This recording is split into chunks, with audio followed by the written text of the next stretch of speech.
Estás escuchando Milenio 3 por Aluka Nanika. Magnífico día para un exorcismo. ¿Te gustaría? Con locura. Pero no te haría salir del cuerpo de Regan. Serviría para unirnos. ¿A ti y a Regan? A ti con nosotros.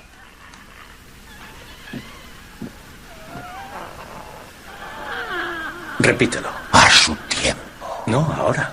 A su tiempo. Mirabile dictu, ¿no crees? ¿Hablas latín? Ego te absolvo. Quod nomen mi est. Oyo. Quod nomen mi est. La plin de matana. ¿Cuánto tiempo piensas quedarte dentro de Regan? Hasta que se pudra y apeste bajo la tierra. ¿Qué es eso? Agua bendita. ¡No me acerques! ¡Oh! ¡Me quema! ¡Oh! ¡Oh! ¡Me quema! ¡Oh! ¡Oh! ¡Mire! ¡Miro malajena! ¡Oh! ¡Me hizo una maruja! Legaifmoxe maru nire o meizonan iro malagen eilando son nire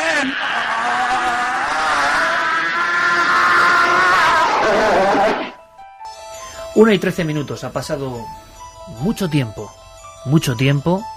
más de 30 años, y escuchar de nuevo en la radio estas horas esta escena, la escena en la que una niña de 13 años llamada Regan habla con el atormentado padre Carras y habla en varios idiomas, sigue poniéndonos, por lo menos a mí, los pelos de punta. Por eso le he pedido a Jerry Martínez, en homenaje a los clásicos, que después de este fragmento de 1 minuto 50 segundos solo puede sonar en la noche, Tubular Bells, campanas tubulares, Mike Oldfield, la música para siempre encadenada a la historia de un supuesto exorcismo. Si recordáis, amigos, que seguro que la mayoría habéis visto la película de terror más famosa de todos los tiempos, hay una escena previa a esta en la que el supuesto demonio, el Pazuzu de los asirios, encarnado o escondido en el cuerpo de esa niña, habla en diferentes idiomas. La escena previa ocurre en un hospital. Esa niña, repito, de 13 años, asombra a los doctores. Tiene una serie de anomalías que nos explican y de inmediato vemos esos escaneos de su cerebro. Los doctores, como es lógico, buscan dentro del cerebro. El cerebro que sigue siendo un misterio a día de hoy, un maravilloso misterio. Los doctores intentaban buscar, casi en lo físico, marcas que identificasen algún tipo de anomalía. Y es que os aseguro, amigos, que la introspección de este equipo esta semana en los misterios del cerebro nos han llevado a cosas que superan cualquier ficción. Por cierto, ¿por qué comenzamos con un fragmento del Exorcista? Porque una niña de 13 años, pero en Croacia, ha sido protagonista de una historia casi tan insólita. Una niña todavía sin nombre, aunque existe. Una niña que después de, según algunos medios de comunicación internacionales, entrar en coma en el hospital hace exactamente 10 días, de repente empezó a hablar en un idioma que no era el suyo. Un idioma que había comenzado a aprender, pero en estado, vamos a decirlo así, primario. Un idioma complejo como el alemán. Y de pronto hablaba fluido, perfecto, como un nativo el alemán, y había olvidado su propio idioma. A día de hoy, a estas horas, esa muchacha de 13 años, rodeada de doctores, tiene que hablar con sus padres con un intérprete. Ha olvidado de repente su propia lengua. La palabra xenoglosia fue utilizada por vez primera por un científico, Charles Richet, interesado en los asuntos del espiritismo, evidentemente contaminado, contagiado por toda una tradición larguísima que viene desde la Biblia, del don de lenguas, capacidad para hablar en lenguas extrañas. Xenos significa extraño, extranjero. Glosia o glosa, lengua, lenguaje.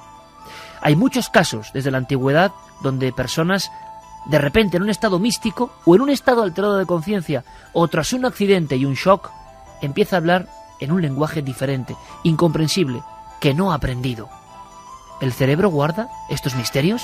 Pero lo increíble, lo alucinante, amigos, es que esta semana la noticia ha dado la vuelta al mundo y muchas publicaciones y muchos investigadores, sobre todo de Europa del Este, intentaban descifrar el misterio. Una niña. Datos concretos: fiebre altísima. Parece ser, por lo que hemos descubierto, podemos adelantaros, que no se ha llegado a un coma de 24 horas, como se ha publicado, pero tampoco podemos poner la mano en el fuego. Hemos hablado con algunas de las partes, no con todas. Al parecer, esta muchacha, justo antes de la Pascua, entra en un estado febril absoluto y tiene alucinaciones complejas. Alucinaciones complejas significa habitualmente auditivas y visuales. Ingresa en el hospital de Split. Hemos localizado el hospital y hemos comprobado que la niña está ahora mismo ingresada.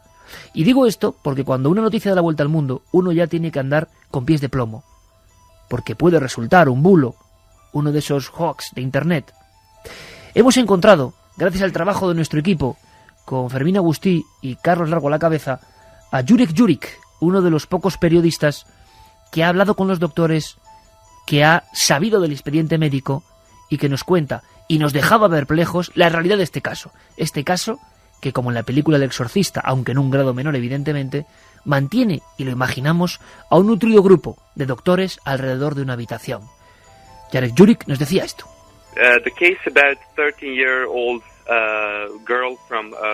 El caso de la niña croata de 13 años de la ciudad de Nin, su incidente ocurrió antes de la Pascua, y lo interesante de todo ello, lo que provocó que entrara en el hospital de Split, fueron altas temperaturas y alucinaciones.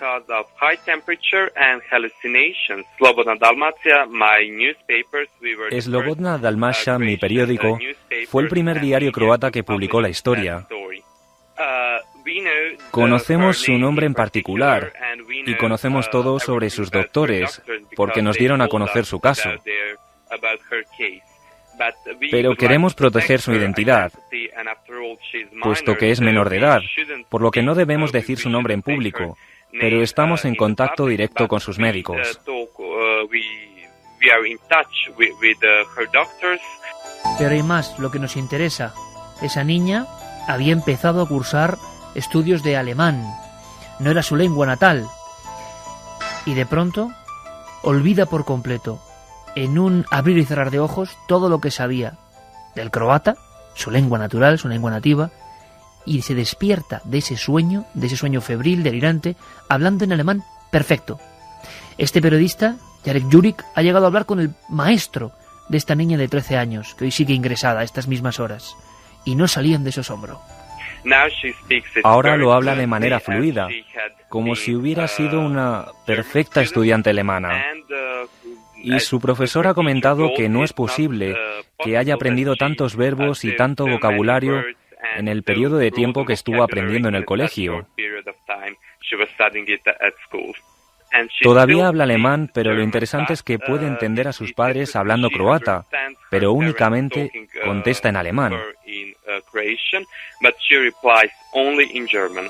1:20 esta noche, xenoglosia, glossolalia, decían en la antigüedad. Y también, como no, la apertura ideal, la percha perfecta para hablar de esos lados desconocidos, oscuros, de nuestro propio cerebro. Nos queda una cosa más. ¿Qué está pasando exactamente ahora? La gran pregunta era, ¿la niña todavía está en una habitación? ¿Sigue en observación?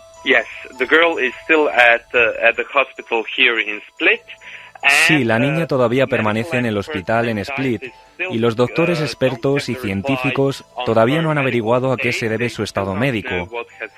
Todavía no saben lo que ha podido ocurrirle. Pero hay algunas teorías, la mayor parte de ellas médicas, pero también hay algunas alternativas, unas propuestas por científicos que intentan explicarlo,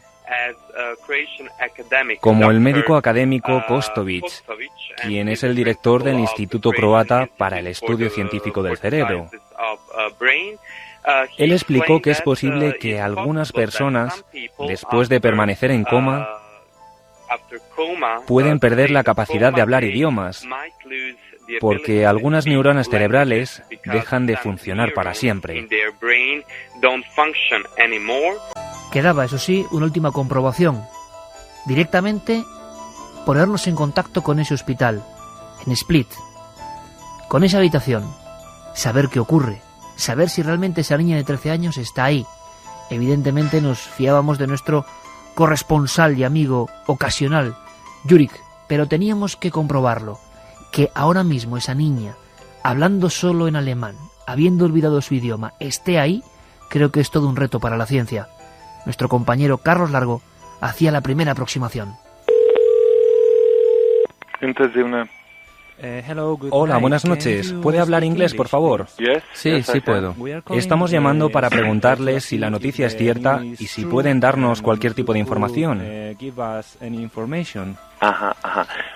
Sí. La niña no estaba en mi unidad, por lo que no he estado tratándola. Ella está en cuidados generales y la persona que la ha tratado estará el lunes por la mañana. Tienes que llamar el lunes por la mañana y preguntar por alguien de neuropediatría. La historia no es del todo correcta. La niña no estaba exactamente en coma. No es como si hubiese estado en coma durante 1 o 2 años o algo así, y luego si hubiera despertado y hablado en inglés, alemán. Una investigación en vivo. Ahí está. Y ahora hay que hacerse preguntas. Carmen, buenas noches. Buenas madrugadas, Iker. La primera pregunta, la que lanzamos al público, porque además tenemos un invitado, es un amigo, pero es un invitado de excepción, para hablar del cerebro. Hace mucho que le damos vueltas a una noche del cerebro. Esta puede ser una de tantas noches del cerebro. Lanzamos la pregunta. Yo estoy impresionado con lo que hemos escuchado, ¿eh? Lanzamos la pregunta, ¿que es cuál, Carmen? Ya tenemos en ikerjimenez.com el debate de la semana, esa encuesta, cuya pregunta hoy es: ¿crees que es posible la xenoglosia? ¿Qué es este fenómeno? ¿Que es posible hablar en lenguas que ni hemos estudiado ni hemos aprendido? Por el momento ya ha votado gente, Iker, y el sí dice un 70,6%, mucho, y no un 29,4%. Pero bueno, iremos dando los datos a lo largo de la noche. Como siempre, hay varias vías de contacto: 27640, palabra clave milenio, espacio vuestros mensajes, milenio3 con número, @cadenaser.com, o www.cadenaser.com si queréis emitir vuestros mensajes en directo. Además tenemos unos regalos, Iker, que nos han mandado de una película espectacular, la que se ha hecho en 3D sobre los océanos. Sí. La distribuidora Vértice 360 nos ha enviado pues varios regalitos, tazas e incluso relojes de esa película de océanos, una de las películas más caras de la historia, que además ha costado 8 años realizarla. Y bueno, vamos a sortearlos entre todos los que nos escriban o nos hagan sus preguntas. Pues inmersión en el cerebro e inmersión en los océanos. Me mira Yeray extraño, a veces parece que hay un sonido aquí extraño en mi voz. No creo que tenga nada que ver con la xenoglosia, ¿no? Sería una gran sorpresa.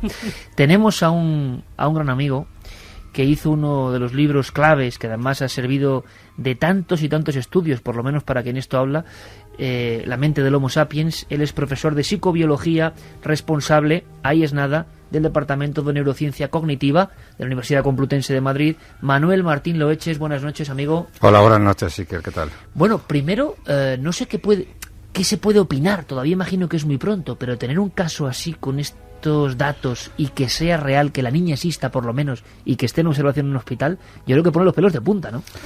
Sí, en una primera aproximación sí, pero luego lo bueno que tiene es eso, que sea un caso actual, que esté en un hospital, que se pueda controlar y se pueda llegar hasta el fondo en este caso, ¿no? Y está bien, porque realmente la noticia sí que es asombrosa y por eso ha saltado a los medios de comunicación mundiales, porque sí que es verdad que se puede perder el propio habla, pero lo que no se puede es hablar en un idioma que no se conoce, o que se conoce muy poco.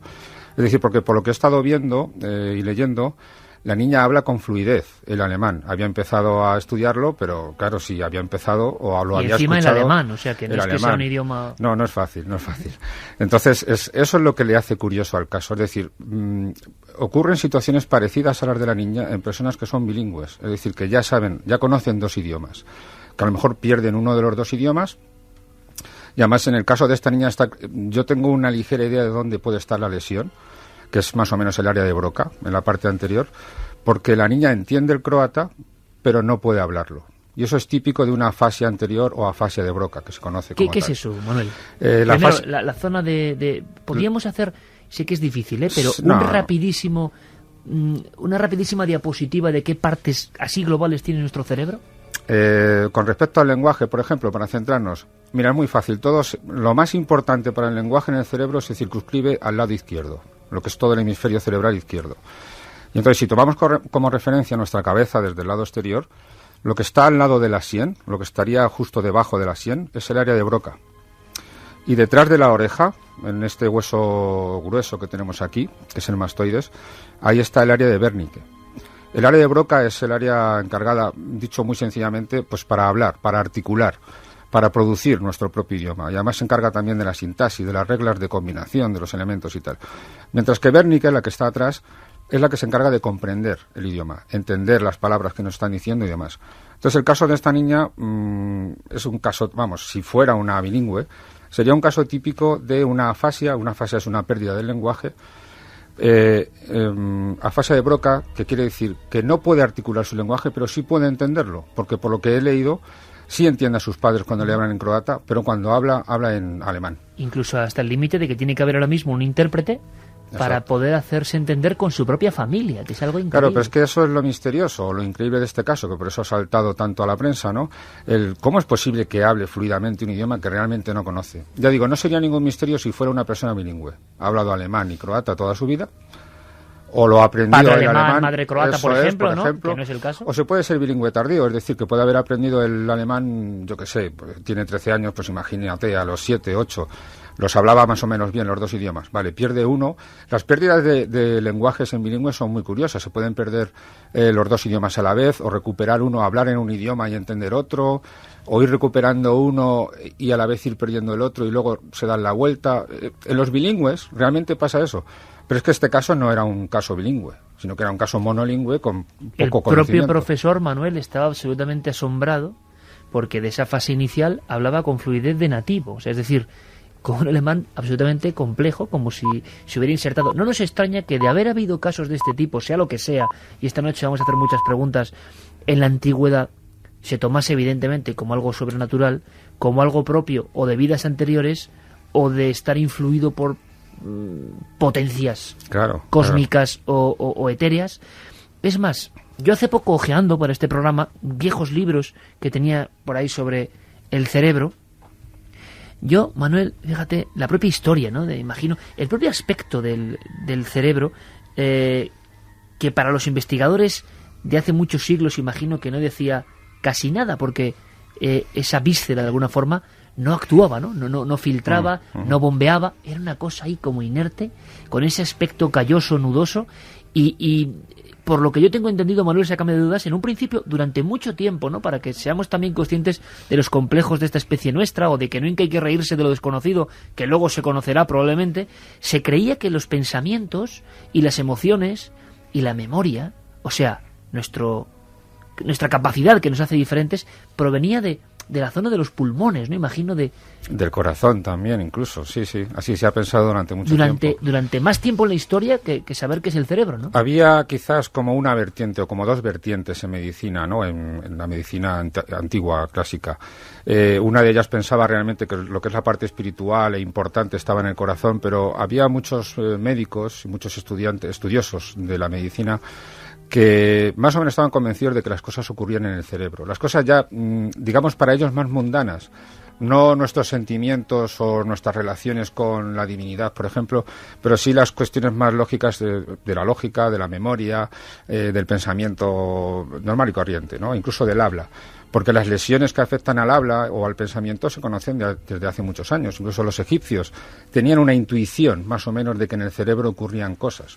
Con las lesiones se acababa comprobando que tenían efectos en el comportamiento de la gente, ¿no? Y quizá la trepanación de esos tiempos antiquísimos también viene como una forma de operación sobre la zona más sublime del hombre, que era el cerebro. Posiblemente, para sacar algún mal que hubiera ahí que estuviera haciendo funcionar mal a la gente. Tú fíjate una cosa, Manuel, que es que a mí me impresionó muchísimo. Mi madre tenía un libro de ciencias naturales con el que ella dio clase. Yo recuerdo que la viñeta, quizá algún oyente ahora mismo esté sintiéndose identificado repentinamente, era un niño cayendo por el hueco de unas escaleras. O sea que ya era un niño precipitándose boca abajo y se le olvidó hablar. Me acuerdo como si fuera hoy, creo que tengo el libro. Y contaban la historia, era un libro de los final de los años 50. El golpe le provocó una amnesia total, pérdida absoluta, tenía que volver a aprender a hablar. ¿Esto ocurre cuando uno se golpea en las zonas que tú has dicho? Sí, exactamente. La ¿Y lesión por otras en esas cosas zonas, puede uno perder, que no sea un golpe? Que se conozcan. La fiebre alta de este caso croata puede ser una explicación. De hecho, siempre se aconseja con los niños que tienen la fiebre muy alta que vayan enseguida al médico a que se la bajen al hospital, porque mata muchas neuronas. Y de hecho mata muchas neuronas en el hipocampo, que es una zona muy importante para la memoria y el aprendizaje. Es una zona bastante fiebre puede sensible. llegar a matar neuronas que no se pueden reemplazar. No, en absoluto. Bueno, ahora se sabe que se reemplazan algunas, pero es un hecho muy aislado, muy difícil de conseguir. Sí, no es como otras células del cuerpo. Entonces, realmente la fiebre alta es una posible causa. Desde luego golpes, como hemos dicho, pero también, pero ya en personas más mayores, pues lo que son pequeños infartos o pequeñas faltas de riego sanguíneo pueden provocar que se muera el tejido de esa zona. Lo bueno que tiene el cerebro es que se recupera bastante bien si la lesión no es muy grande. Es decir, ese mal, esa pérdida del habla puede durar pues unas semanas, meses, y con el tiempo se acaba recuperando, con buena rehabilitación. Y cuanto más pequeño sea el individuo, mejor, cuanto más joven. Pues hoy podemos aprender cosas sobre los lados oscuros y maravillosos y asombrosos y misteriosos. No hay mayor misterio que lo que tenemos aquí dentro, yo creo, que es el cerebro. 27640, palabra clave milenio. En la web de la cadena SER ya podéis dejar vuestras preguntas, no solo sobre el caso tan increíble que acabamos de contar y que nos recuerda a antiguas películas de terror, sino también sobre qué nos pasa, cosas, dudas del cerebro. Santiago Camacho, buenas noches. Buenas noches, Iker. Yo sé que tú has estado indagando por algunas, yo no sé cómo llamarlo, si son anomalías de comportamiento, anomalías cerebrales, pero hay algunos casos, que luego hablaremos con Manuel, que simplemente así salpimentando hasta qué punto. Yo siempre me he preguntado por las alucinaciones, ¿no? Es decir, que algunas son muy complejas, complejísimas, y que dan mucho miedo, y que para quien está viviéndolas es algo absolutamente real, es real, lo está creando su propio cerebro. Pero hay síndromes, vamos a llamarlo así, Santi, que yo me he quedado absolutamente asombrado, y que pasan, que ocurren. Sí, hay síndromes tanto psicológicos como neurológicos que realmente tienen efectos absolutamente insospechados, que nos hablan de la tremenda complejidad tanto de nuestro cerebro como herramienta física, como de nuestra mente como sistema complejo, ¿no? Y es que, por ejemplo, imaginemos qué sería de una persona que no pudiera dormir porque en el momento de dormir se le olvida respirar, y caer en un sueño, aunque sea involuntario, breve de unos minutos, significa una muerte segura. Pero eso ocurre de verdad. Eso tiene un nombre, es la maldición de Ondina, y es un síndrome muy raro, tremendamente raro, pero para que te hagas una idea, los casos más graves tienen que dormir con respiración asistida y vivir toda su vida con el riesgo de que una cabezada involuntaria puede ser la última para siempre. Síndromes que nos parecen increíbles, que superan, yo digo, cualquier ficción, y que están ahí, están siendo estudiados.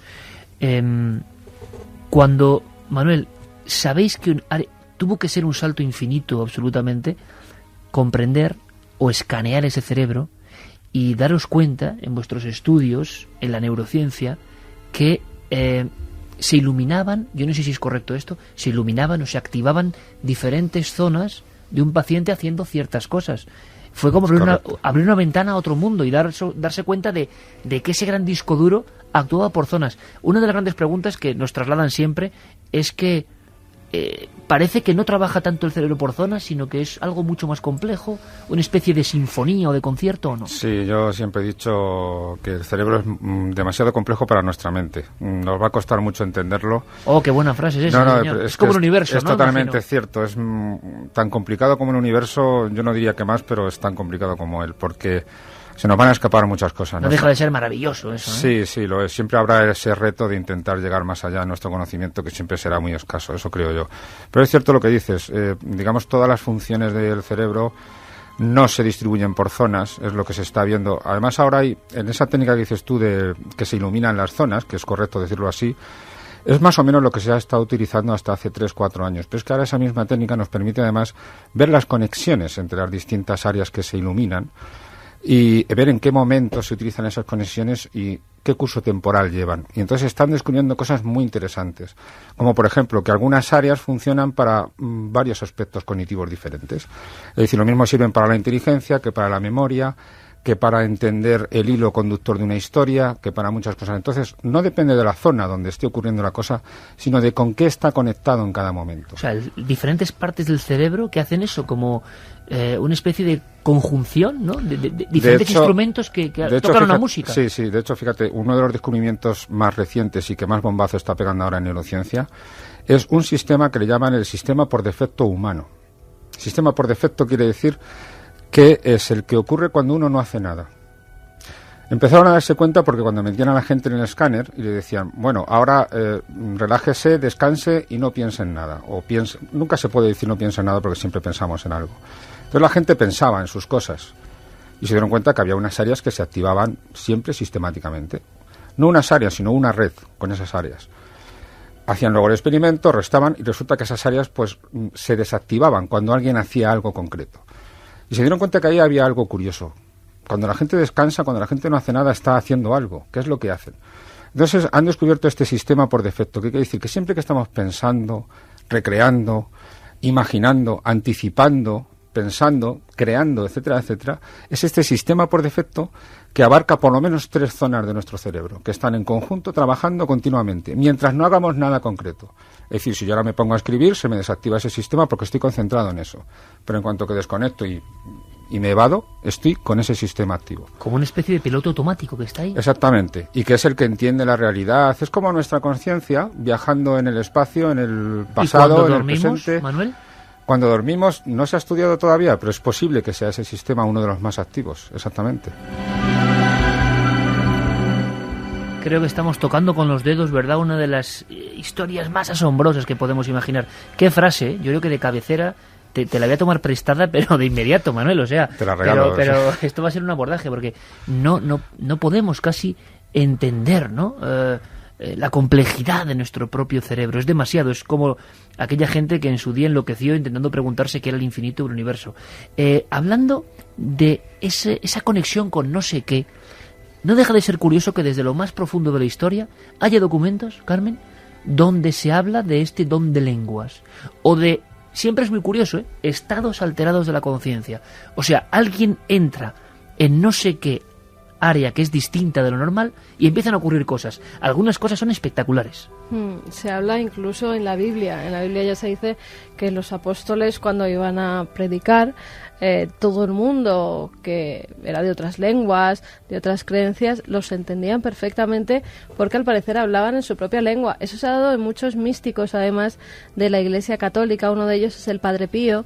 El Padre Pío tenía colas enormes de gente que venía desde todas partes del mundo hasta el convento de Pietrelcina, un convento donde estuvimos, muy pequeñito, y toda la gente hacía cola fuera de donde fuera, la lengua que le hablara el Padre Pío lo entendía, y no solo lo entendía, sino que les contestaba en su propia lengua, con lo cual era un fenómeno que miles de médicos estudiaron, porque el Padre Pío ha sido el beato por el momento más estudiado de todos los tiempos, y nadie encontró una solución a ese enigma, a esa xenoglosia.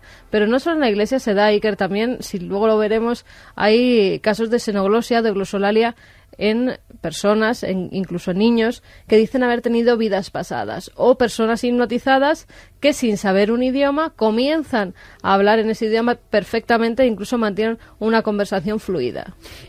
Recientemente ha habido casos, por ejemplo, el de un motorista accidentado en la República Checa, también viene del este de Europa. Se publica en todo el mundo la noticia, y al parecer, después de un shock, después de un golpe, después de un accidente fortísimo, este muchacho empieza a hablar fluidamente, como si fuera un nativo también, el inglés. Sí, empieza a hablar el inglés. Lo que pasa que en este caso él no había olvidado su lengua. Están en Inglaterra, están realizando una carrera de motos, tiene 17 años, sufre un fuerte golpe, se queda en estado de inconsciencia durante unos minutos, y cuando los servicios de emergencia van a tratarle, van a ayudarle, él se despierta y empieza a hablar con ellos en un fluido inglés. Pero fíjate, en este caso, a las pocas horas se olvida. Vuelve a hablar en su idioma y se olvida por completo.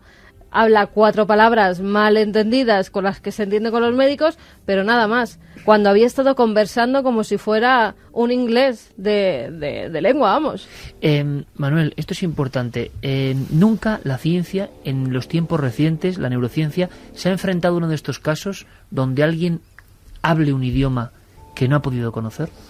No, la verdad es que a mí me conste no, y sería muy interesante. Porque la verdad es que sí que cabe alguna explicación, como puede ser, bueno, pues fragmentos de conversaciones que hayan oído en la televisión, en la radio, se les quedan grabados en su aspecto fonológico y lo pueden repetir, como haría un papagayo, digámoslo así. Pero lo raro es que hablen fluidamente, es decir, que respondan a preguntas y hablen de una forma normal, una conversación. Con una coherencia, ¿no? Claro, porque sí se podía explicar eso, que porque se guardan en nuestro cerebro, se guardan melodías, se guardan imágenes con cierta exactitud, que no las solemos evocar, pero que están ahí, se acaban borrando con el tiempo, pero si no son de hace mucho tiempo, están ahí. Pero claro, y se pueden soltar, digámoslo así, soltar sin saber lo que se dice. Pero lo curioso de estos casos es eso, es que conversan. Y eso ya, de momento, no cabe explicarlo. No es posible. Manuel, imaginamos el cerebro como ese gran disco duro donde están los pensamientos, la memoria. ¿Se ha ubicado en algún sitio la memoria? ¿Tiene sitio la memoria? Sí, la memoria está por todo el cerebro. Y además el cerebro. Yo creo que la palabra disco duro no es correcta porque, por una simple razón, el cerebro es muy blando. El cerebro es muy blando y está cambiando continuamente. Es lo que llaman plasticidad neuronal, que dicho de otra forma, está cambiando continuamente. Está haciendo conexiones continuamente, deshaciendo otras conexiones. Se le mueren muchas neuronas, se está recuperando de esta pérdida. Está continuamente trabajando. Es muy fluido, es absolutamente fluido. Por eso digo que más que disco duro es un disco blando. Pero bueno, por decirlo de alguna otra forma. Entonces está cambiando, sí. El propio aspecto del cerebro, Manuel, ese aspecto arrugado, he leído en alguno de estos libros que incluso fue una forma de amoldarse a un espacio craneal reducido. O sea, es una especie de órgano que lo vemos como una bola de papel que podía ser más grande, pero que adoptó ese tamaño. Exactamente. Digamos, el cráneo es el que marca el límite del cerebro, ha ido creciendo con el cerebro, pero también es verdad que un cráneo más grande del que tenemos, por su peso, no sería funcional. Y además, incluso, bueno, la idea que tú estás diciendo es eso. La corteza cerebral, que es lo que está en la parte exterior, es lo que se ha arrugado para que pueda caber más en este espacio que tenemos, ¿no? De hecho, ocuparía, si lo estiráramos, como un cuadrado de 45 centímetros de lado. Es bastante grande. Pero la idea también es que más grande no podría ser, había que arrugarlo, porque también es conveniente que las conexiones que se hacen entre un sitio y otro de la corteza de nuestro cerebro, al atravesar, por ejemplo, del lado izquierdo al derecho, que no fueran más largas. Es decir, la cabeza se podía haber hecho más grande con la corteza sin arrugar, pero la distancia ya es tan larga que no sería funcional. No funcionaría tan bien como nuestro cerebro.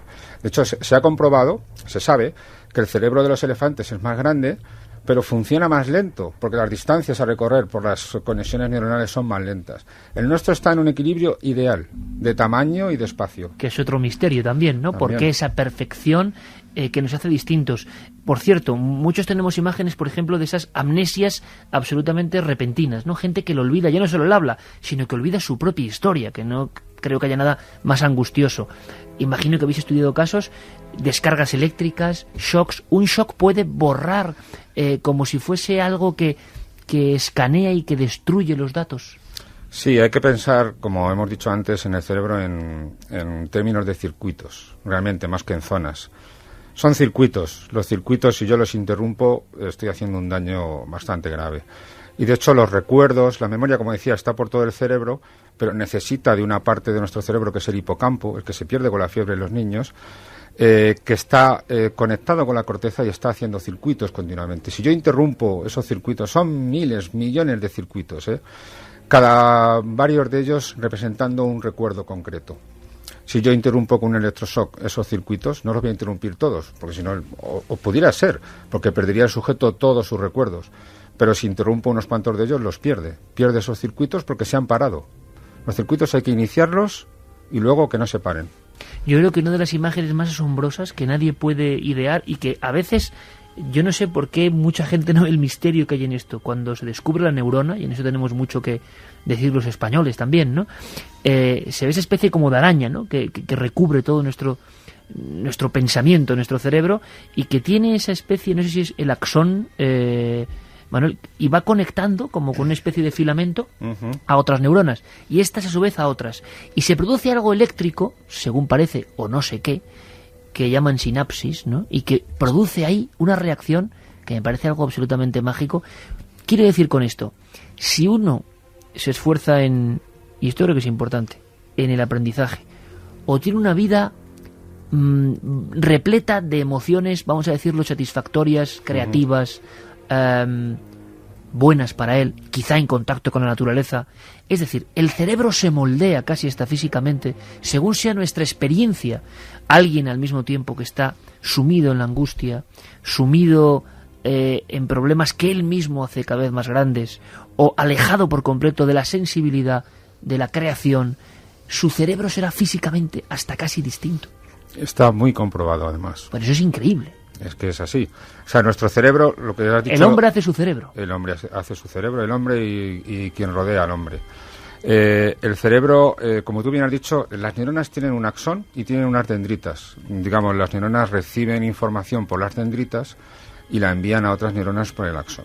Que serían como las patas de la araña de la parte superior de la neurona y luego el filamento grande, ¿no? Eso es, pero además este filamento se bifurca al final y forma otras ramas, otro árbol. Es una autopista inmensa, ¿no? Exacto. De miles y miles de millones de conexiones. De neuronas conectan con una neurona y esta a su vez con otras miles. Así es todo nuestro cerebro. Entonces, la experiencia se acumula en esas ramas. La experiencia son esas ramas. ¿Los recuerdos entonces están ahí? Son esas ramas los recuerdos. Entonces, si no hay recuerdos, no hay ramas. Si hay pocas ramas, hay pocos recuerdos. Si tú tienes muchas experiencias en tu vida, tendrás muchas ramas. Y de hecho, al final tu cerebro pesará más. Llegará a pesar más. Exacto. Por la experiencia acumulada. Pesa algo más porque las ramas pesan. No es que pese mucho, pero pesa algo más.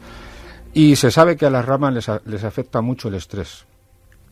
El estrés, las preocupaciones, como dices tú, las personas con depresión, las personas que no viven de una forma sana, sus ramificaciones no son iguales. ¿Habéis comprobado estudiando que eso se va eliminando? Está comprobado al microscopio, está muy, muy claro.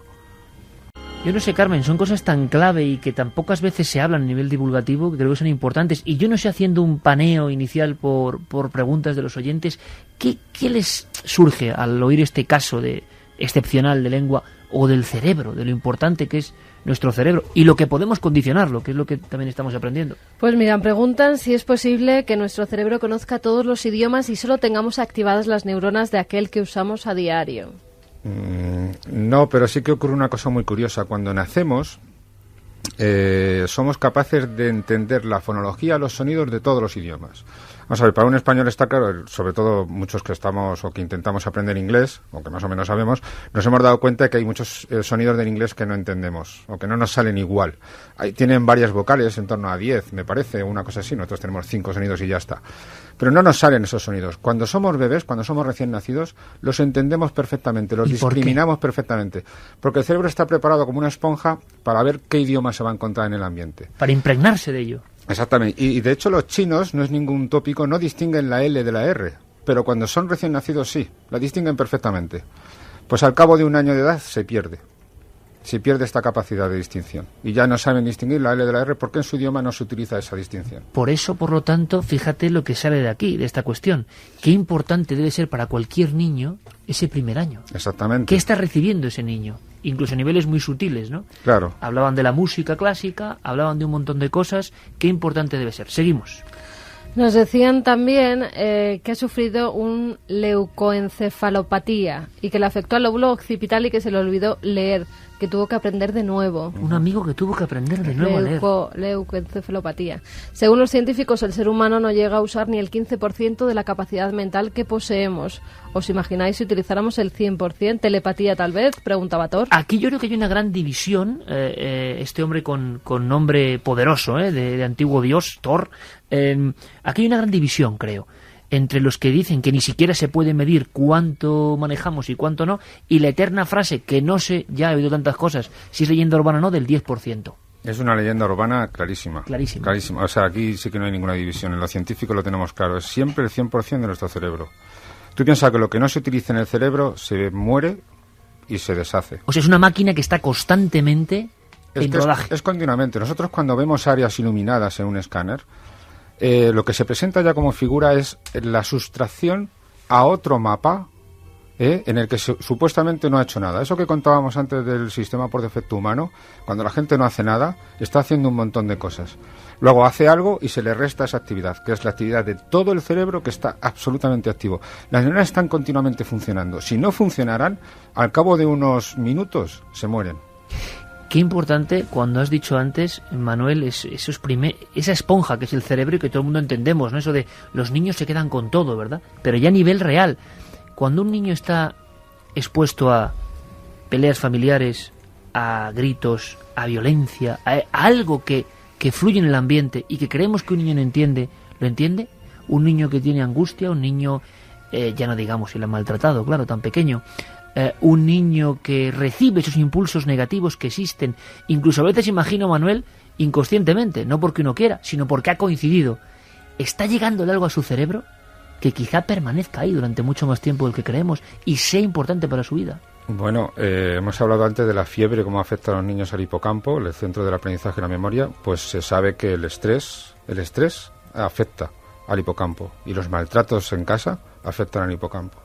Y el niño feliz, por lo tanto, o el niño que con cierta conciencia y consciencia los padres intentan, ¿no?, de alguna forma, mejor o peor, darle a esa esponja que es el cerebro buenos sentimientos, buenas músicas, buenas conversaciones, buenos paisajes, no sé, todo eso que incluso no se entiende, ¿se irá impregnando de ese cerebro? Sí, además siempre que le den seguridad al niño, el niño no tiene que preocuparse y por lo tanto solo se preocupa de aprender. Es muy importante eso. Es importante y se cuenta pocas veces. Seguimos, Carmen. Xavi nos dice: hola, buenas noches. Yo tuve un golpe al caer de una bicicleta y demoré unas horas en que el médico me viera. Y creo haber perdido parte de los recuerdos que tenía antes de que esto me pasara. Uh-huh. Al parecer, pérdidas de memorias de algunos episodios de su vida. Puede ser. Sí, se suele perder. No dicen de qué momento eran esos recuerdos. No. Porque normalmente por un golpe se pierden los recuerdos de los últimos meses o de los últimos 3 años, hasta 3 años máximo, 2-3 años.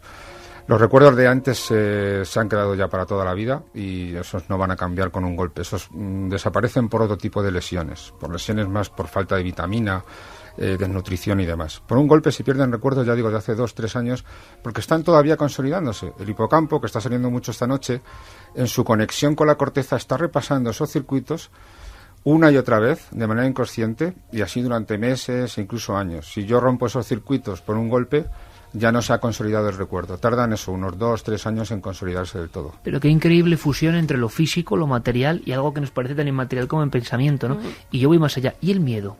¿Y los miedos? ¿Por qué, Manuel, recuerdos de la infancia con miedo se nos quedan, por ejemplo, tan grabados? ¿Por qué algunas impresiones fuertes, y luego iremos con algunas cosas que ya superan todo lo increíble, por qué algunos recuerdos tan fuertes están tan impregnados y otros, incluso mucho más recientes, los hemos olvidado por completo? Yo siempre pongo el ejemplo en clase de que no nos acordamos lo que cenamos ayer por la noche, por ejemplo, pero sí nos acordamos de algo que nos ocurrió hace 20 años, por ejemplo. Y podemos revivirlo. Totalmente. Y vuelve a salir el hipocampo una vez más, lo siento, pero sale mucho hoy. Y es que la idea es que el hipocampo forma parte de nuestro sistema de las emociones. ¿Dónde se encuentra exactamente para visualizar? Está muy dentro, entonces digamos está como en la base del cerebro, hacia la parte de la nariz, hacia el centro, pero hacia atrás también. O sea, es el núcleo profundo del cerebro. Es la base, sí, forma parte de la base de nuestro cerebro. Entonces, como es parte del sistema de las emociones, donde se siente el miedo es, por ejemplo, en la amígdala, que está justo pegado al hipocampo. ¿Sabéis que ahí se siente el miedo? Sí, está muy claro, vamos, se ha comprobado bastantes veces, gracias a esta máquina que nos permite ver cómo se ilumina la zona de nuestro cerebro. Bueno, pues el hipocampo está ahí detectando qué es lo que es importante para el individuo, tanto si es bueno como si es malo. Y es ese mecanismo el que nos permite que se graben a fuego las cosas importantes, y las que no lo son, las va desechando. Realmente increíble, alucinante. Más preguntas, vamos a seguir con un paneo de varias. Nacho nos dice que estudia enfermería y que le parece fascinante este tema y quería preguntar qué proceso origina los sueños y si algún fármaco puede estimularlo. Ahí nos metemos en un campo amplísimo. Los sueños, que no sé cómo vas a resumirlo, Manuel. Los sueños, me imagino a las ensoñaciones se está refiriendo, ¿no? El proceso es muy curioso, no es que se sepa demasiado, no se sabe mucho, porque no se han hecho escáneres a personas durmiendo, no es técnicamente posible hoy por hoy. O sea, todavía el sueño sigue siendo otra frontera oscura, ¿no? Está claro. Exactamente. No es fácil de trabajar sobre Se sabe ella. Bastante gracias a una técnica que es la electroencefalografía, que se lleva muchos años trabajando con ella, Y también se han trabajado, se ha hecho cosas con animales, con gatos y demás, y se saben algunas cosillas, ¿no? Entonces, por lo que se sabe, los sueños tienen que ver, se llama además, esa fase del sueño se llama sueño paradójico, porque nuestro cuerpo se relaja hasta el punto de estar prácticamente muerto, totalmente flácido, los músculos totalmente flácidos. De hecho, hasta crecemos. Nuestro cuerpo crece unos 5 o 7 centímetros más de lo relajado que está cuando estamos tumbados. Y en ese momento es cuando el cerebro presenta una explosión de actividad, que se sabe que tiene que ver por mecanismos que están cercanos a los mismos que producen el sueño en el tronco del encéfalo. El tronco del encéfalo es como la raíz del cerebro, como si yo lo agarrara de un tallo, de hecho se llama así tallo cerebral, que luego se continúa con la médula espinal. Bueno, pues ahí en el tronco del encéfalo hay unos núcleos, unos que nos hacen dormir, que nos apagan la corteza, nos la van relajando cada vez más, y el cuerpo también, y de repente, en una etapa de la noche, se activa otro núcleo que está cerca y nos produce los sueños. La vividez de los sueños, la corteza está tan activa como si estuviéramos despiertos, pero el cuerpo está completamente muerto. Son tantas cosas, esos síndromes que nos promete Santiago Camacho y que luego perfilará nuestro amigo y maestro esta noche, evidentemente con una clase de cientos de miles de escuchas entre nosotros, pues nosotros mismos que estamos aquí asombrados. Y Carmen nos recordará algunos casos, episodios que están ahí por resolver y que no nos extraña que se identificasen con lo místico, porque ¿qué podía provocar estas anomalías cerebrales en la antigüedad?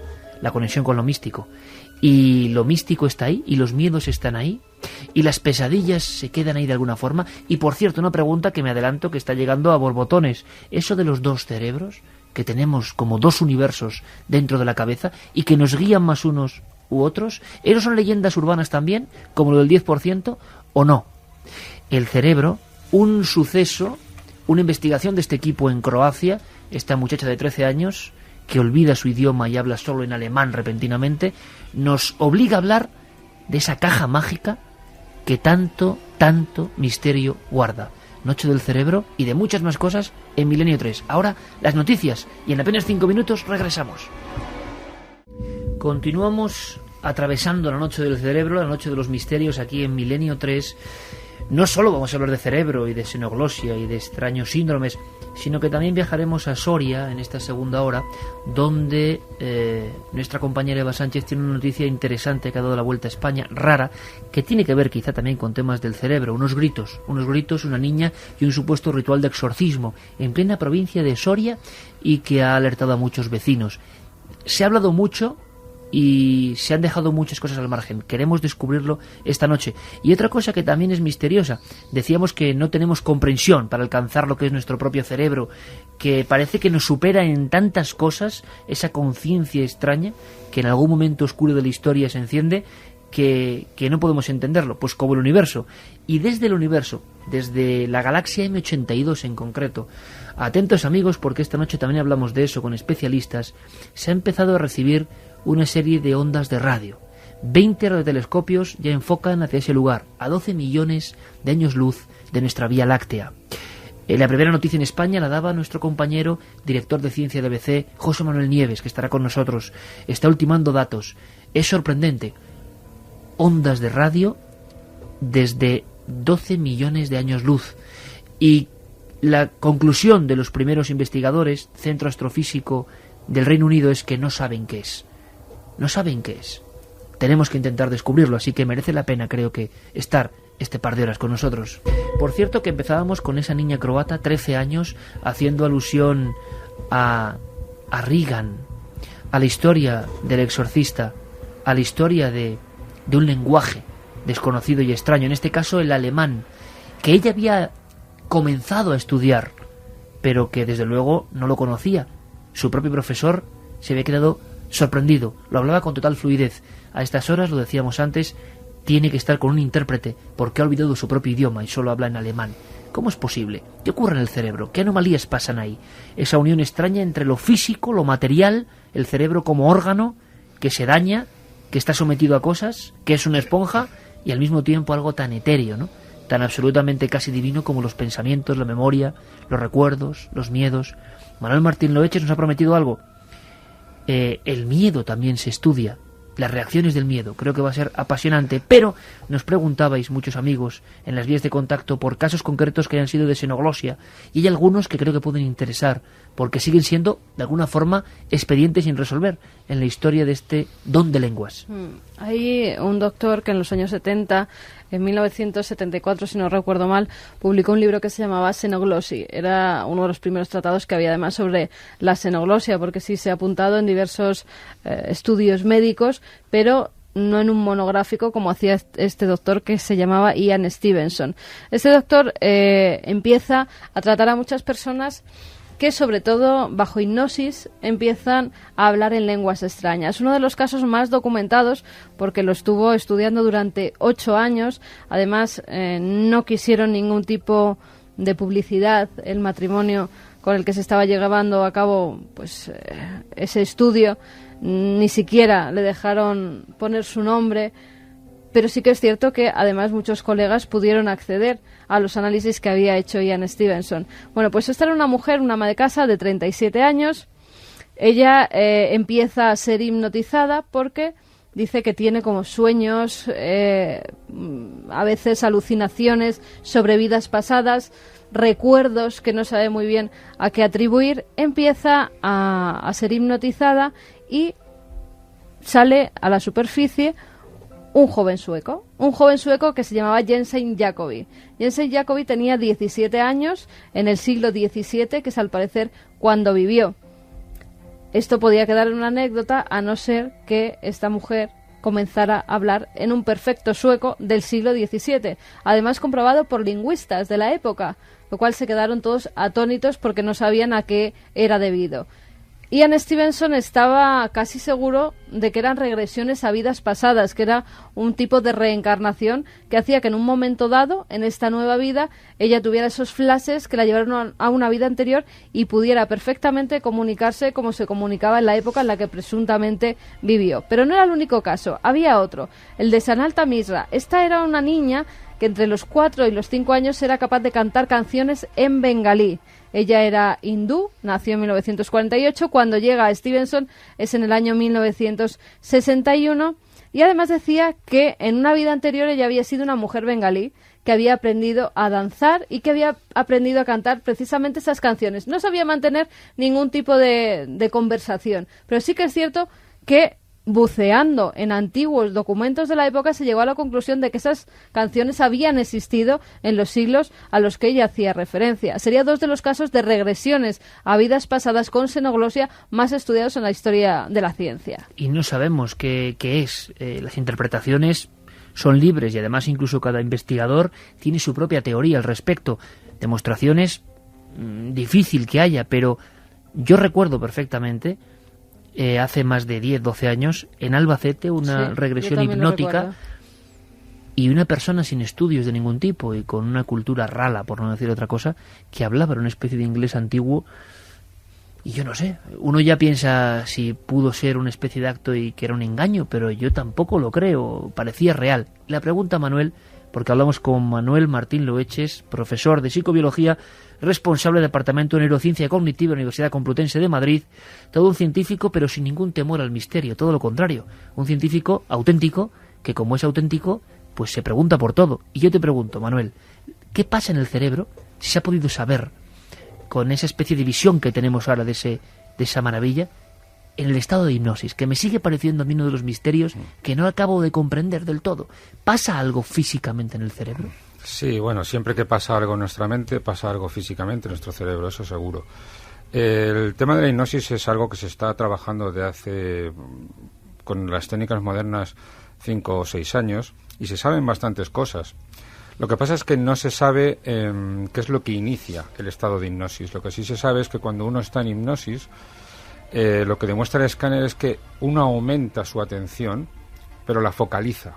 Es decir, en lugar de estar en un estado en el que todo lo que hay en el ambiente es atendible, uno está atendiendo la situación actual, está uno muy focalizado en una sola cosa, pero muy intensamente focalizado. Es decir, se demuestran activaciones muy fuertes, más fuertes de lo normal, pero en aquellos lugares donde el sujeto se le esté induciendo o diciendo que atienda o la situación que tal. Pero no se sabe mucho más. Es decir, cómo se llega a ese estado es hoy por hoy un misterio. Y la evidencia, Manuel, creo que indiscutible de que debe pasar algo en la hipnosis, que funciona. Pero incluso hay médicos que la emplean ya. Médicos, psicólogos, sí, muchísima gente.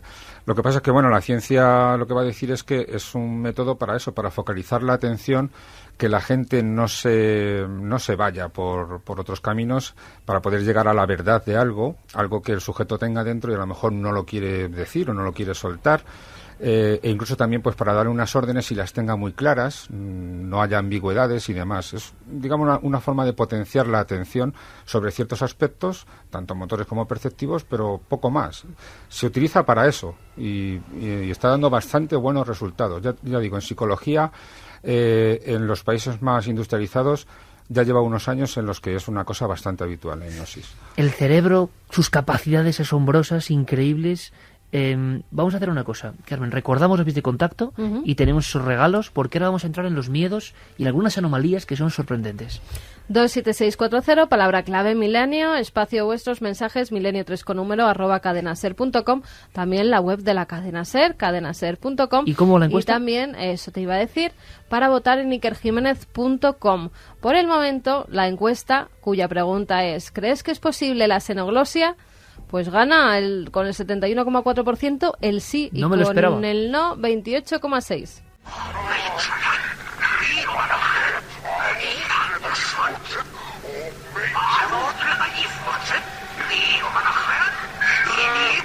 ¿Quién eres? Es nuestro idioma. No hay duda. ¿Qué quieres decir? Sí, dicho al revés. Escucha. ¡Danos tiempo! ¡Desconfía de la cura, Merry! ¡Déjame morir! ¡No soy nadie! ¡Nadie, Merry! ¡Ah! ¡Danos tiempo! ¡Déjame morir!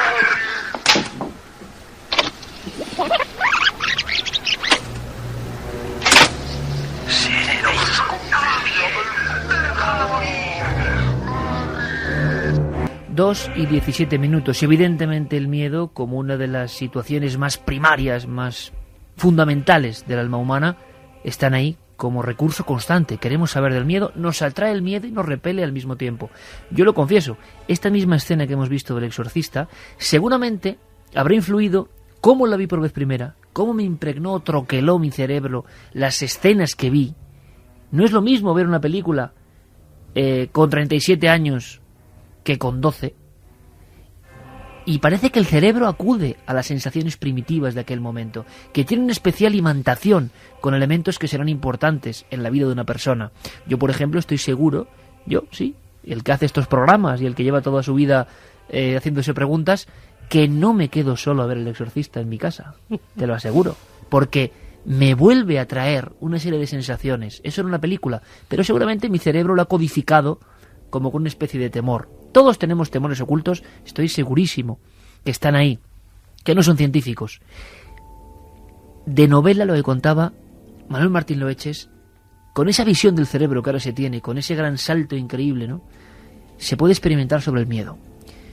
En la amígdala, ¿qué pasa cuando hay miedo? Cuéntanos. La amígdala es el centro, de hecho se llama amígdala porque es como una almendra pequeña. Hay dos amígdalas, una en cada lado de nuestro cerebro, justo delante del hipocampo, y lo que ocurre ahí es que se le da calor a la vida, digámoslo así, a todo lo que se percibe se le da calor, tanto frío como caliente, o sea, se le da una emoción a todo lo que percibimos ahí en la amígdala.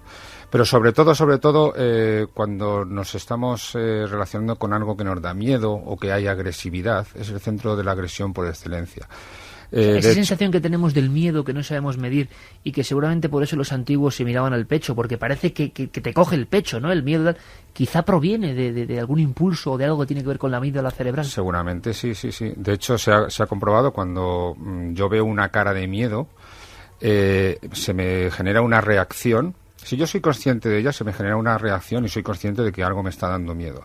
De hecho, se utiliza mucho en las películas que los protagonistas tengan esas caras de miedo. Es muy importante que realmente se provoque el miedo con las caras de los demás. ¿Por qué? Porque eso hay una empatía con el espectador. Somos empáticos totalmente. El ser humano tiende a hacer repetir en su cerebro todo lo que está viendo y oyendo a su alrededor. Tu cerebro ahora mismo está repitiendo las mismas cosas que yo te estoy diciendo, pero con tus propias áreas del lenguaje, no con tus áreas para escucharme, sino como que si tú estuvieras repitiendo lo que yo te estoy diciendo, exactamente igual. Y con el miedo pasa lo mismo. Yo veo el miedo en la gente y a mí se me activa las áreas del miedo, se me activa la amígdala en concreto. Y además se me activa incluso aunque no sea consciente de ello. Se han hecho algunos experimentos donde se han presentado caras de miedo, de manera inconsciente. El sujeto no es consciente de estar viéndolas, porque se presenta la cara de miedo, inmediatamente se pone encima otra neutra, y aún así la amígdala se ha activado, y bastante. La persona y sigue viendo el miedo. Exactamente, además de forma inconsciente. Entonces yo entiendo una cosa. Ahora vamos a ver, Jerry, pon un momento esta música. Yo entiendo que las músicas que pone Jerry Martínez, que nuestras palabras, que la radio, sobre todo la radio, por el poder cerebral que tiene que hacer para construir la propia imagen, es el elemento más poderoso que existe seguramente sobre la faz de la Tierra para generar en un individuo, por ejemplo, ahora solo, podríamos aterrorizarlo, y se sabe. Ese miedo es muy profundo. Mucha gente dice, yo prefiero la radio a la tele. Muchas veces, fíjate, no es algo objetivo, sino porque también recuerdan perfectamente noches donde seguramente la amígdala sufrió una estimulación muy directa, ¿no? Sí, digamos, lo bueno que tiene la radio, la gran ventaja sobre la televisión, es que permite al oyente poner de su parte, poner de su imaginación.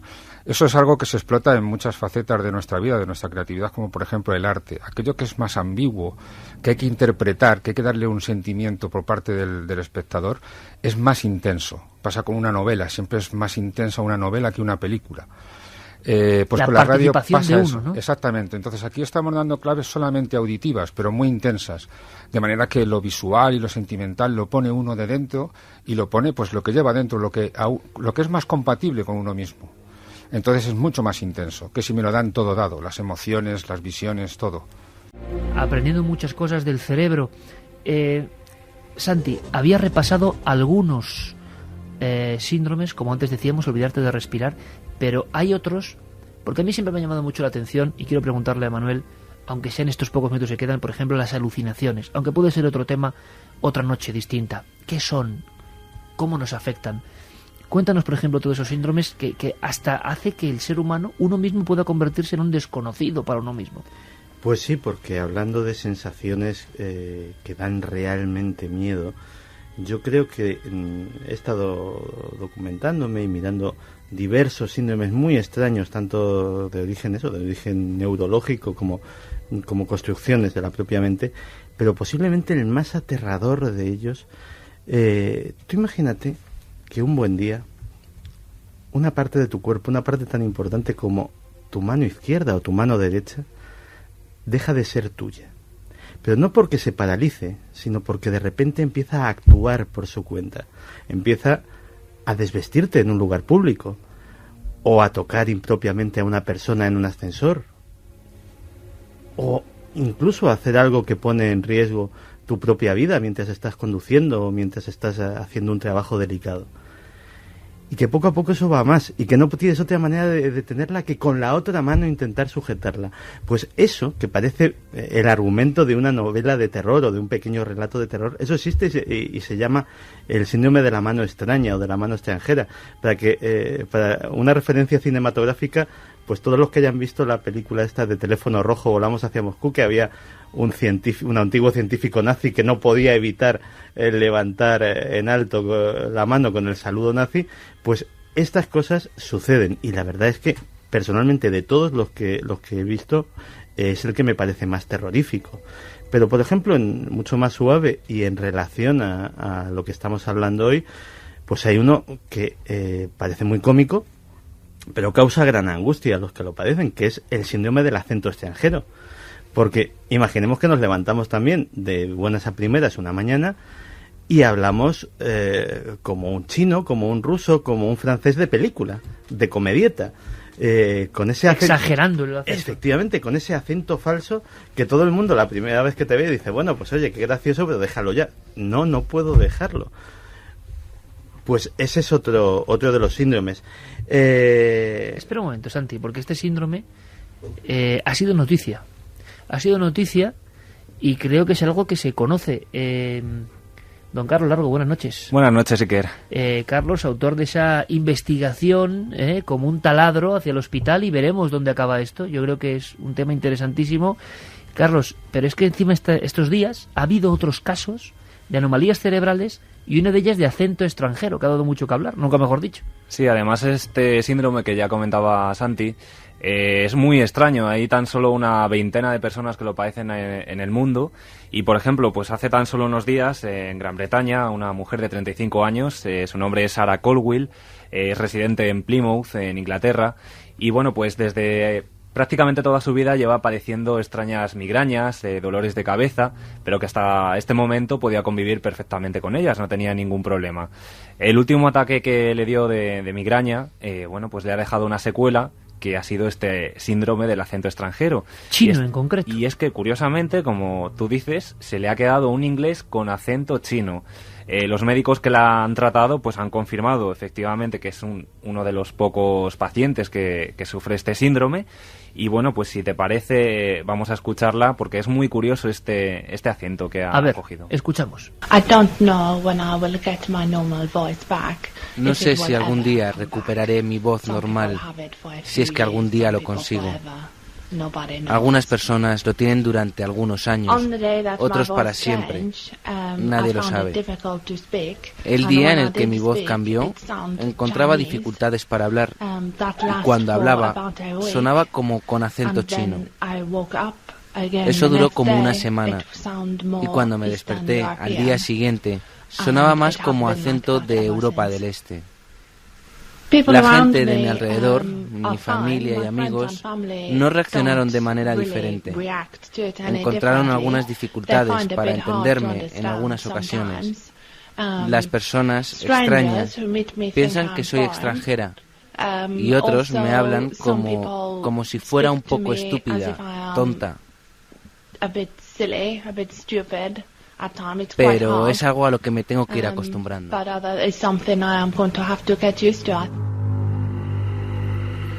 2:27, por lo menos, con lo que estábamos contando, alguien habrá esbozado una sonrisa. Pero es que Manuel Martín Loeche sabe perfectamente que el síndrome del acento extranjero, vaya que sí existe, que no es ninguna broma. Sí, hay muy poquitos casos, como ha contado Carlos. Creo que en España debe haber como 2 casos, y se conocen perfectamente. Yo conocí a uno de ellos. ¿Tú llegaste a conocer a uno de ellos? Sí, he hablado con uno de ellos y realmente hasta que no me dijo que tenía el síndrome del acento extranjero no fui consciente de que no era una persona extranjera.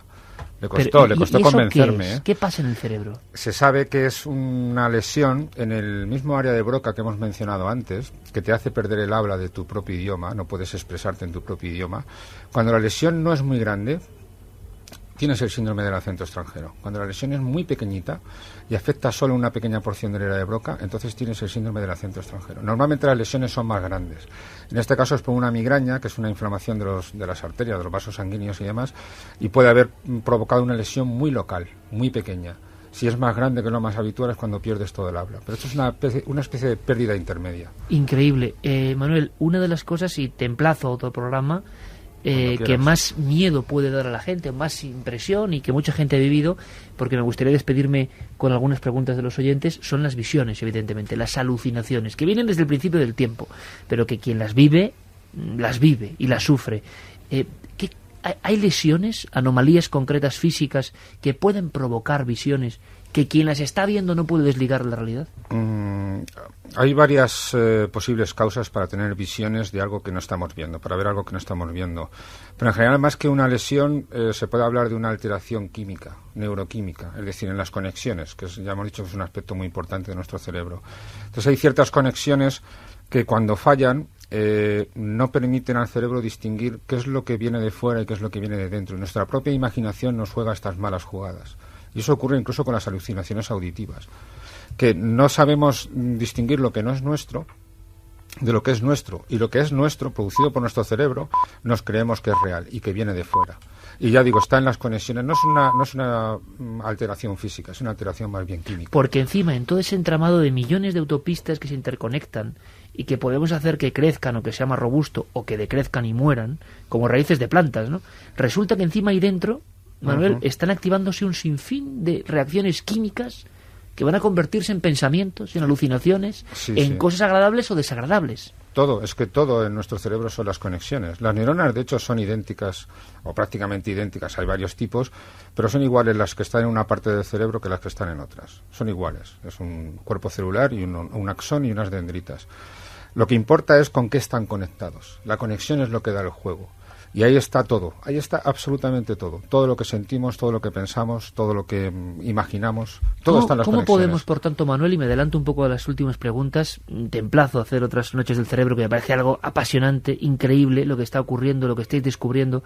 ¿Cómo podemos proteger o cuidar nuestro cerebro? Que es algo que nos parece muy difícil, ¿no? Porque está ahí metido dentro del cráneo, pero podría haber algún tipo de consejo de alguien que ha estudiado el cerebro como tú y lo sigue estudiando. Porque hacérsele daño, la lobotomización a la que estamos siendo sometidos principalmente por los medios de comunicación, yo creo que es brutal. Creo, personalmente, me pueden tirar piedras, que por vez primera hay generaciones menos cultas, menos refinadas, menos creativas, por supuesto, hay excepciones en todo. Pero tampoco me extraña, porque el machaque visual, musical, primario, está siendo terrible. ¿Podemos proteger nuestro cerebro de alguna forma para que sea mejor? ¿O es muy difícil? No, yo creo que hay muchas formas de protegerlo. Desde luego una muy importante, aunque parezca un tópico, es la educación. Las personas con cultura, con conocimiento, que puedan llegar más allá de los meros hechos, de lo que le digan a uno. Como hemos dicho antes, somos muy simpáticos, es decir, en el sentido de que nos dejamos influenciar por una cara de miedo, pero también por lo que nos dicen. Y si nos lo repiten una y mil veces, nos convencemos de que es verdad. Estamos preparados para creer a los demás. Mientras no pase nada, funciona eso bien, pero cuando la gente se aprovecha, funciona la cosa mal. Pero yo creo que dando conocimiento a la gente para llegar más allá y descubrir las verdades por uno mismo, se da una herramienta bastante potente para sanear nuestro cerebro, para que se desarrolle sano. Sí, o sea que oxígeno para el cerebro, desde luego imagino que es el discurrir, leer, preguntarse, estar en ser curioso, creo que es importante, ¿no? Acuérdate que haciendo todo ese tipo de cosas, las ramas de nuestro cerebro, de nuestras neuronas, son mucho más numerosas. Pues ahí va un consejo importante. Yo no sé, 27640, palabra clave milenio. Nuestros amigos, que es aluvión de preguntas, claro. Sí, además, casos muy extraños como el de Faciel, que nos decía que su sobrino hasta los 3 años de edad solo entendía el francés, que son una familia española, y que no entienden por qué el niño hasta los 3 años solo entiende el francés, siendo ellos todos españoles y hablando todos en español, claro. ¿Algún diagnóstico para esto, Manuel? Pero le hablaban a él en francés y él contestaba en francés.